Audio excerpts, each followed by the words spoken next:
High কর দা, high high কর, জিব্বা কর দা, হাই কর দা। হ্যাঁ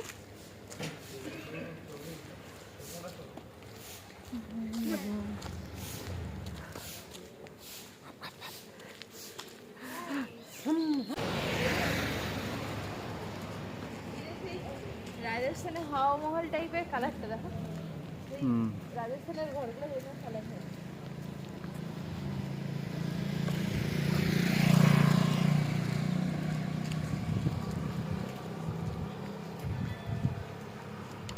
hello everyone, welcome to my new video. তো আগের পার্টে দেখেইছিল আমরা বেরিয়ে পড়েছি ট্রেকিং করার জন্য। তো এখনও পর্যন্ত ট্রেকিং পয়েন্ট পৌঁছতে পারিনি, অনেকটা হেঁটেছি। এবার একটু চা খেতে হবে, চা না খেলে ঘুম যেন কাটছেই না। তো একটা দোকানে চলে এসেছি চা খাওয়ার জন্য। তো এখানে সোনা বাবাকে একটু দাঁড় করিয়ে খাইয়ে দিলাম, যেহেতু অত সকাল সকাল সোনা বাবা কিছু খায় না, তো তার জন্য একটু খাইয়ে দিলাম। তারপরে দেখো সোনা বাবার দুষ্টুমি, ও লাঠি নিয়ে একাই হাঁটবে, ও আমাদের হাত ধরবে না, আমাদের কোলে চাপবে না, কিচ্ছু করবে না। বন্ধু ভাই সামনে কি দেখ, ভাই লিবি এই দেখ। হাই পাপা, হাই কর দা, হাই। ওদের হাতে তুলে সাইডে চলে আসে। হ্যাঁ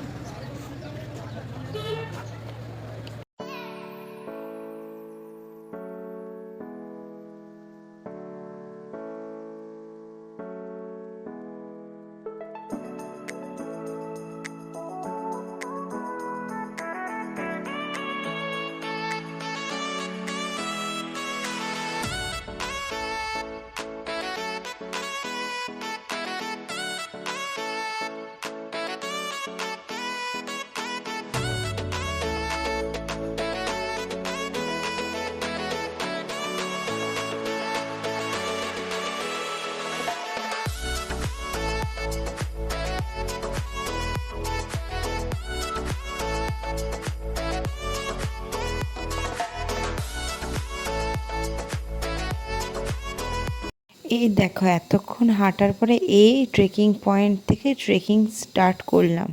তো প্রথমেই দেখো চড়াই উতরাই প্রচুর রয়েছে, প্রচুর খাড়া পাহাড়, মানে কি বলবো, আমাদের ধারণার বাইরে ছিল এটা। যেহেতু আমরা ইউটিউবে অনেক ভিডিওই দেখেছি, কিন্তু এতটা খাড়া বা এতটা মানে এতটা ডিস্টেন্স সেটা বুঝতে পারিনি। আর তারপরে দেখো কত বানর রয়েছে, আমাদের সাথে সাথে যাচ্ছিল। আর সোনা বাবাকে ব্যাগের মধ্যে ঢুকিয়ে নিয়েছি। প্রথমত যেহেতু এটা নতুন, তো মানে নতুন ওর কাছে, তো সোনা বাবা একটু কাঁদছিলই, ঢুকতে চাইছিল না। তো একবার ঢুকিয়ে নিয়েছি, তারপরে মানে বেরোতেই চাইছিল। তো দেখো এনজয়ও করছে বেশ।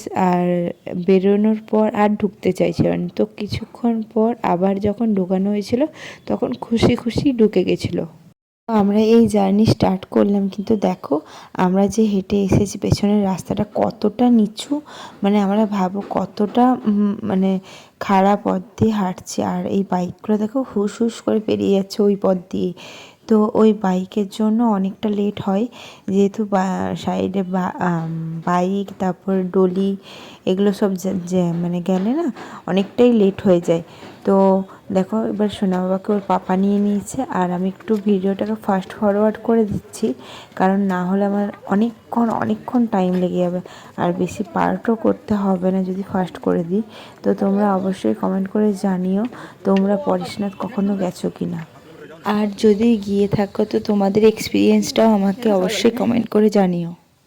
তো ওই মোটামুটি 15-20 মিনিট বা আধ ঘন্টা হেঁটেছি। তারপরেই দেখো সোনা বাবা ঘুমিয়ে পড়েছে, আর ওর তো একটু বেশ আরামই লাগছিল ওখানে ঘুমোতে, মানে বডির সাথে টাচে আছে, কোলের মধ্যে থাকলে যেরকম লাগে ওরকমই তো লাগবে, তার জন্য। এইটুকু হাঁটতে আমাদের প্রচুর কষ্ট হয়ে গেছিলো, অনেকবারই দাঁড়িয়েছিলাম। আর হচ্ছে কি বলতো, মাত্র 2 কিলোমিটার এসেছি। তো 2 কিলোমিটার পরে এই ডেমো মন্দিরগুলো ছিল, মানে মানে এই মন্দিরগুলো হচ্ছে প্রত্যেকটা পাহাড়ের চূড়ায় মোট 24টা জৈন মন্দির রয়েছে, তারই ডেমো এই মন্দিরগুলো রয়েছে এখানে। তো এখানেও কিছুক্ষণ রেস্ট নিয়ে নিলাম, আর পাপাকে একটু মানে ফ্রেশ করে দিলাম, পাপাকে একটু খাইয়ে দিলাম। আর যেহেতু পাপা অনেকক্ষণ ব্যাগটার মধ্যে ঢোকানো ছিল, তার জন্য পাপাকে একটু নিচে ছেড়ে দিলাম, ও একটু ছোটাছুটি করুক, হাত পাগুলো একটু ঠিক হয়ে যাক, আবার হচ্ছে কি আমরা মানে জার্নি স্টার্ট করব।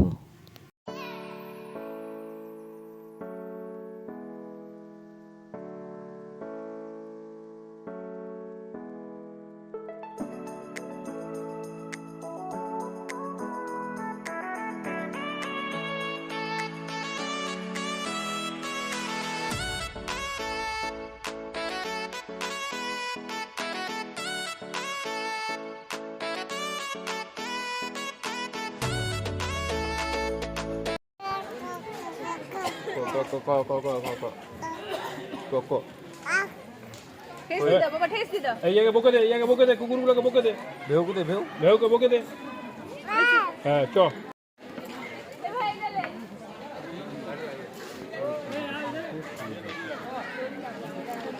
ওটা লাগবে ভাই। ও চিল্লি চিল্লি হচ্ছে দেখো। আমাদের থেকে থেকে ওর আনন্দ বেশি হচ্ছে। আরে ও ঝুলে আছে। আত্মার মনে হচ্ছে না, হ্যাঁ? দেখ কাকা, কাকা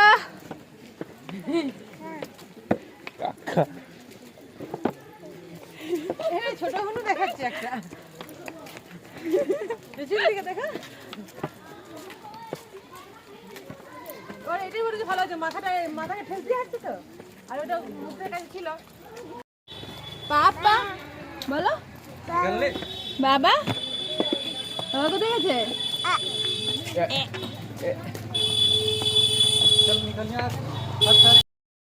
রাস্তাগুলো এতই খাড়া ছিল যে ওই ঢালাই রাস্তার ওপর দিয়ে হাঁটতে খুবই কষ্ট হচ্ছিল, তার জন্য আমরা এই শর্ট রুটগুলো নিলাম।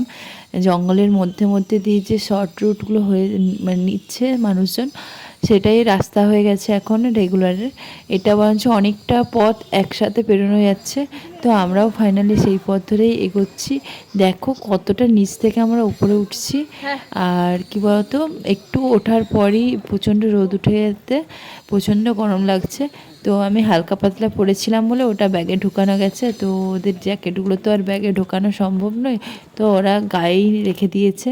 ভাবো ওদের অসুবিধাটা কতটা হচ্ছে।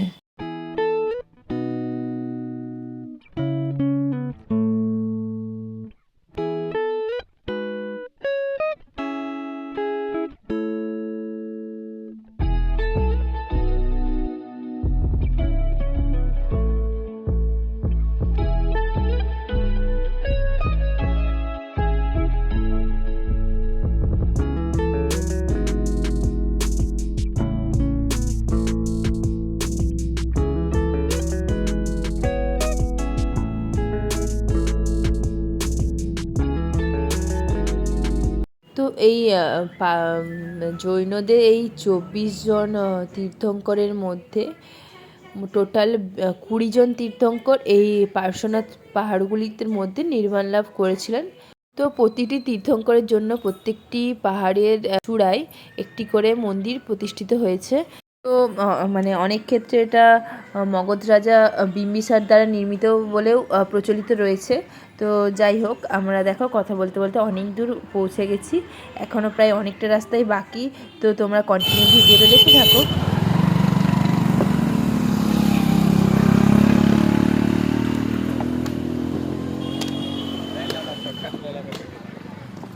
বলে এনার্জি না ফেলছি আরে আসো ওখানে। হ্যাঁ, তো এই পরেশনাথ হলো পরেশনাথ পাহাড় শৃঙ্গে মানে পাহাড় শ্রেণীগুলির মধ্যে একটি পর্বতশৃঙ্গ, যা ভারতবর্ষের ঝাড়খণ্ড জেলার গিরিডি জেলার ছোটনাগপুর মালভূমির পূর্ব প্রান্তে অবস্থিত। তো এখানে অনেকগুলো মোট টোটাল 24টি জৈন মন্দির অবস্থিত। প্রত্যেক তো এই পরেশনাথ পাহাড়টির নামকরণ করা হয়েছে 23তম জৈন তীর্থঙ্কর পার্শ্বনাথের নামে, যিনি খ্রিস্টপূর্ব অষ্টম শতাব্দীতে এখানে মানে মুক্তি লাভ করেছিলেন। তো এই প্রসঙ্গে বলে রাখি, পাহাড়ের চূড়ায় সর্বোচ্চ তীর্থস্থান শিখরজি রয়েছেন। ধর্মীয় প্রেক্ষাপটে এই পাহাড়টিকে সম্মেদ শিখর অর্থাৎ মহান দেবতা বা সর্বোচ্চ দেবতা নামে পরিচিত। তো এই পাহাড়টির উচ্চতা ছিল 1365 মিটারের মতো, যা ফুট হিসাব করলে হয় 4400 ওই 37-38 ফুট। তো এত দূর জার্নি করে আমরা উঠেছি, ভাবতে পারছো তোমরা আমরা কতক্ষণ মানে কতটা জার্নি করেছি। তো তোমরা ভিডিওতে দেখতে পাবে কখনো বাবা পিঠে রয়েছে, কখনো বাবার সামনে, কখনো আবার হচ্ছে কোলেও রয়েছে। তো আবার কখনো হাঁটতেও চাইছে, তো দেখো হাঁটতেও শুরু করে দিচ্ছে, কিছুতেই কোলে চাপবে না।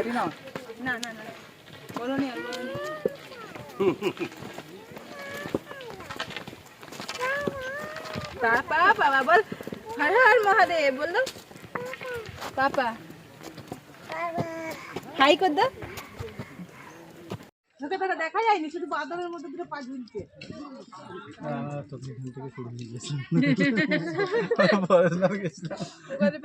গাছে গাছে লাফাচ্ছিলি, তোকে তুলে নিয়ে চলে এসেছি।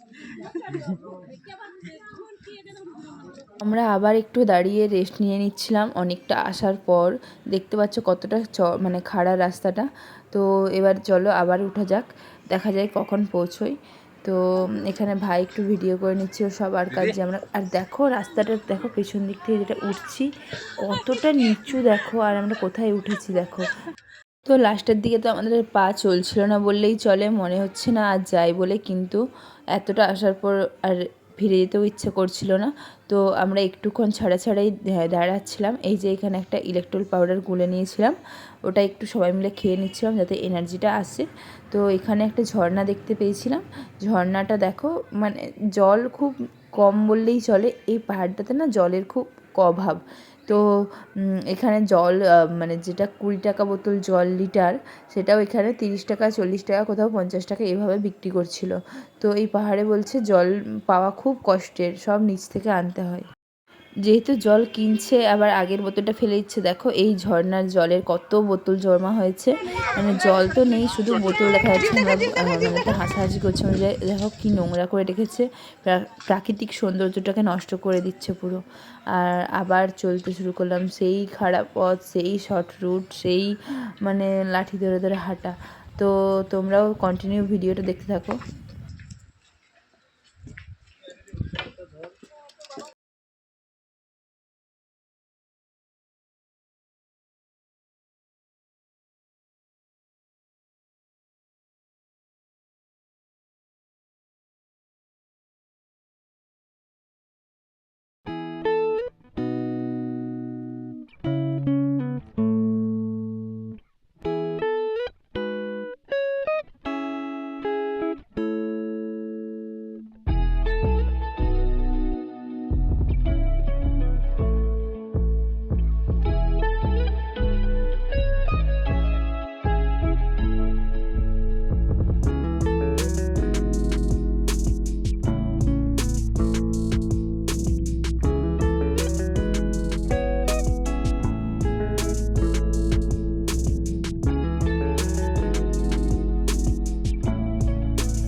তো লাস্টের দিকটা তো আর পাচ্ছিলাম না, মানে আমরা ভাবলাম মন্দির দেখতে পাচ্ছি, এবার হয়তো শেষ হলো রাস্তা, কিন্তু না, এরপরেই তো আসল চমক, তোমরাও দেখতে পাবে। এই যে হচ্ছে কি রাস্তা শেষ হওয়ার পরেই প্রায় সিঁড়ি শুরু হলো, প্রায় 350টার কাছাকাছি সিঁড়ি ছিল, যেটা উঠতে আমাদের একদম মানে কি টাইটাই ফিস হয়ে গেছে। কিন্তু এই প্রাকৃতিক সৌন্দর্যটা এত সুন্দর ছিল, মানে দেখতে ইচ্ছে করছিল, কিন্তু আমাদের টাইম খুবই কম ছিল। আমরা মানে বেরিয়েছিলাম সকাল 7টায়, কিন্তু আমাদের মন্দিরের চূড়ায় একদম টপে উঠতে উঠতে প্রায় বেজে গেছিলো দুপুর 3টে, মানে 3টে না 2টোর কাছাকাছি। তো আমরা প্রায় ওখানে 1 ঘন্টার মতো ছিলাম ওখানে। তারপরে একটু পাপাকে খাইয়েও দিয়েছিলাম, যেহেতু অনেকক্ষণ পাপা কিছু খাইনি, মিডলে খাইয়েছিলাম, কিন্তু ওটা আর ভিডিও রেকর্ড করা হয়নি। তো খাইয়ে দিয়েছিলাম মন্দিরের একটা সাইডে। তারপরে আমরা বেরিয়েছিলাম প্রায় 1 ঘন্টা পর। তো তোমরা ভিডিওটা এনজয় করো, আর কেমন লাগছে তোমাদের ভিডিওটা অবশ্যই জানিও। এই যে স্টার্ট হচ্ছে, দেখো সিঁড়িগুলো খুব একটা সুবিধার ছিল না, প্রচুর স্লিপ কাটছিল, মানে নামার সময় তো আরও বেশি কাটছিল। একটু ডাং সব ভেঙে রেখে দিবি ডাং কি রে, ডাং রাখবো কেন? লাঠি ধীরে ধীরে জায়গা রাখলো। অনেকটা ওঠার পরে এই যে এখানটা দেখতে পাচ্ছ কতটা ভিড়, মন্দির প্রায় কাছেই। এবার এখানে জুতো টুতো খুলে তারপরে এগোতে হবে। কিন্তু দেখো এই ডলিগুলোর জন্য প্রচুর সমস্যা হচ্ছিল, মানে একেই হচ্ছে উঠতে সমস্যা, স্লিপ কাটছে, তারপরে এই ডলি মানে শুধুই সাইড দিতে হচ্ছে। আর মন্দিরের একদম সামনে গিয়ে এগুলো থামছে, মানে যাতে মানে যে কারণে আরও ভিড়টা বেশি হচ্ছে। চলো চলো সাইড लीजिए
সিঙ্গেল ডাবল নেবে না একটা হবে সিঙ্গেলটা দেখি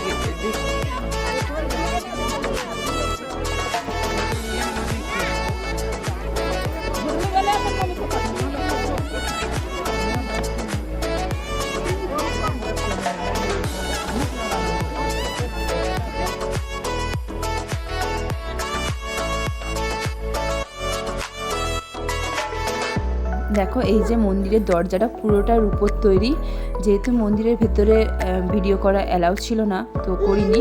আর এই যে মন্দিরের গেটটা, তো মন্দিরটা প্রচণ্ড মানে কম জায়গা ছিল ভেতরে যেহেতু, আর প্রচণ্ড পরিমাণে লোক ছিল, তার জন্য বেশিক্ষণ থাকতে দিচ্ছিল না ভেতরে। তো তুমি বাইরে থেকে একটু ফটো টটো তুলে তারপরে আবার বেরিয়ে যেতে বলছিল, যেহেতু একদম মানে কি বলতো মন্দিরের চারপাশে আর একটুও জায়গা নেই, পুরো একদম পাহাড়টার চূড়ায়, মানে মন্দিরটা ছাড়া সাইডে কোনো জায়গাই নেই, পুরো খাদ। তো আমরা তো দেখেই অবাক, আমরা ভাবছিলাম যে মন্দিরটা তৈরি কী করে করেছিল, যে এভাবে মানে একটুকুনো তো জায়গা নেই, কীভাবে তৈরি করেছিল এত বড় মন্দির। এখন তো দুপুর হয়ে গেছে বলে সাইডগুলো তো দেখতে পাচ্ছ, কিন্তু এটা যদি 8টা-9টার সময় হতো তখন তো কুয়াশা থাকতো আর রোদটা অতটাও থাকতো না, তো তখন কীরকম লাগতো বলতো, ওই সিঁড়িটা পুরো আসমানে লাগতো, মনে হতো যে সাইডে মেঘের মধ্যে দিয়ে সিঁড়ি উঠেছে, মানে স্বর্গের সিঁড়ি হয় না ওরকম। তো আমার তো খুব ভালো লেগেছে যে, কিন্তু কি বলতো এত ট্রেকিং মানে এত মানে রাফ রাস্তাগুলো, আমার তো মানে আমি তো এই ফার্স্ট টাইম এসেছি, আর তো আমার না মানে আসার কোনো সেরকম ইচ্ছে নেই, কিন্তু মন্দিরটা খুব সুন্দর ছিল। তো পাপা অনেকক্ষণ ধরেই কান্না করছিল, ওর খুব খিদে পেয়েছিল, বুঝতে পারছিলাম, কিন্তু এতটাই ভিড় ছিল না, খাওয়াতে পারছিলাম না। তো মন্দিরের সাইডেই কিছুটা জায়গা ছিল যেখানে ওই ফটোগ্রাফার হয় না, যারা মানে ইনস্ট্যান্ট ফটো বের করে দেয় ফটো তুলে, তারা তাদের কাজ করছিল, সেখানে তার পাশেই কিছুটা জায়গা ফাঁকা ছিল, ওখানে একটু বসে পাপাকে খাইয়ে দিলাম। তো প্রায় 3:10-15 বাজছে, তখন আমরা হাঁটা শুরু করেছি, যেহেতু অনেকটা রাস্তা আমরা সেরকমভাবে ভিডিও করিনি, মানে কন্টিনিউ হাঁটতে মানে শুরু করে দিয়েছি, কিন্তু শেষ পর্যন্ত অনেকটা সন্ধে হয়ে গেছিলো। তো পাপাকে নিয়ে একটু সমস্যা হবে, তার জন্য আমরা সোনা বাবাকে নিয়ে আমি আর ওর পাপা দুজনে মিলে মানে 3জন মিলে চলে গেছিলাম বাইকে করে। তো আমার বাবার খুব ভয় করে বাইকে চাপতে, তার জন্য বাবা তো আর চাপলো না, তার জন্য মা বাবা ভাইয়া হেঁটে হেঁটেই পুরোটা এসেছিলো, প্রায় 7টার মধ্যে ঢুকে গেছিলো।